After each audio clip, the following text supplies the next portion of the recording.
তার একটা স্লোগানে যে নারীদের গোপনাঙ্গ ছিঁড়ে বিড়ে ফেলার যে একটা প্রবণতা ছিল, তার এই অশ্লীল স্লোগান কিন্তু দীর্ঘদিন দেশের মানুষের মুখে মুখে ছিল।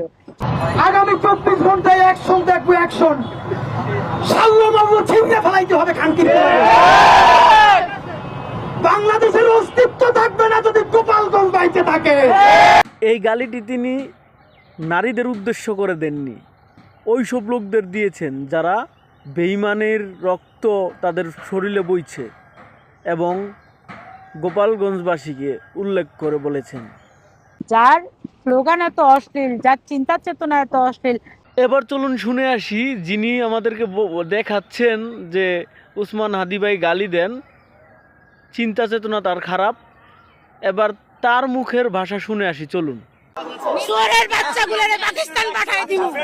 শুনলেন তো তার মুখের ভাষা। তার ভাষা শুনে মনে হচ্ছে এই বাংলাদেশটা তার ভাতারের, আর আমরা এখানে ভাড়াটিয়া হিসাবে থাকতে এসেছি।